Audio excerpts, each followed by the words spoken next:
आसपास चल रहा है।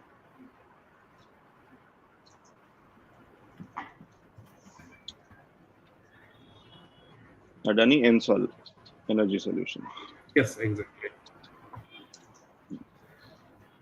1090 के आसपास ये चल रहा है। नंबर्स को अगर 1090 देखिए बहुत बढ़िया लेवल है, बहुत बढ़िया लेवल है। नंबर्स पॉइंट ऑफ व्यू से सपोर्ट ले चुका है, स्पाइरल में एस्टैब्लिश हो चुका है। प्लैनेट का जो सपोर्ट था वो 1025 के बाद से इसको मिलना शुरू हो गया है।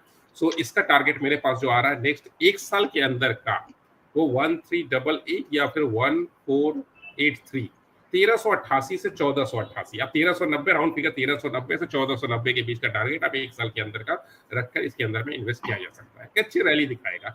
इसका जो मेरे पास में कैलकुलेशन आ रहा है, सितंबर महीने में एक जबरदस्त रैली इसके अंदर में बनती हुई दिख रही है और एक बड़ी स्पाइक बनती हुई दिख रही है मुझे, क्योंकि पूरा ओवरऑल जो फेवरेबल प्लैनेट्स है उस जगह में सितंबर मंथ में जो है सो इकट्ठे होकर के इसको सपोर्ट दे रहे हैं। सो इस हिसाब से इसके अंदर इन्वेस्ट किया जा सकता है। एक साल का इन्वेस्टमेंट टारगेट रखें, मोटा मोटी 1400 के टारगेट के लिए। ठीक है, लेकिन सितंबर 2022 में करीब 4000 के ऊपर 4100 के लेवल्स के आसपास में काम कर रहा था। वहां से गिरते गिरते निचले लेवल्स और वापस से रिकवर करते करते में अब 1090 के आसपास चल रहा है। अगर किसी की एंट्री इसके बीच में हो 23-2400 के आसपास भी मान लीजिए, तो क्या वो लेवल्स वापस देखने को मिल सकते हैं जल्दी?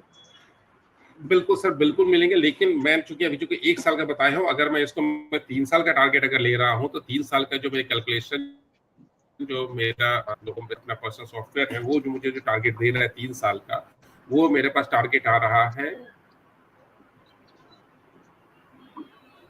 2757। ये कंजर्वेटिव टारगेट मैं आपको बता रहा हूँ। 2757 का कंजर्वेटिव टारगेट मेरे पास में आ रहा है 3 साल के अंदर का। ये थोड़ा सा एग्रेसिव मैं इसके ऊपर जाता हूँ तो ये मुझे 3200 का भी टारगेट दिखा रहा है, बट कंजर्वेटिव टारगेट में ले रहा हूँ 2757 का दिखा रहा है। तो मैं बोलूंगा ओवरऑल जो है सो देखिए एनर्जी सेक्टर की कंपनी है, पावर एनर्जी के ऊपर भी मैं आगे के लिए आगे 3 से 5 साल के लिए काफी बुलिश हूँ।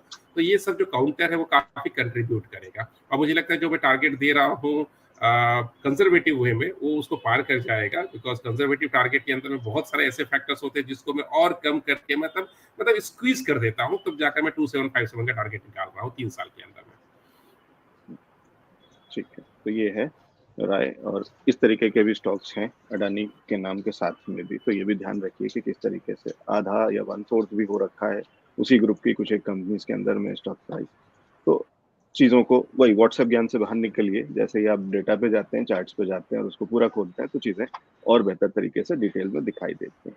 चलिए आगे चलते हैं और रचित जी के पास जा रहा हूँ। कुछ एक सवाल रचित सर से ले लेता हूँ। और रचित सर, एक आपके लिए ही खास सवाल। वैसे आप मेरे ख्याल से, जहाँ तक मुझे याद है, कि आप कह चुके हैं कि गैब्रियल इंडिया आप शायद ट्रैक नहीं करते या करते हैं? नहीं,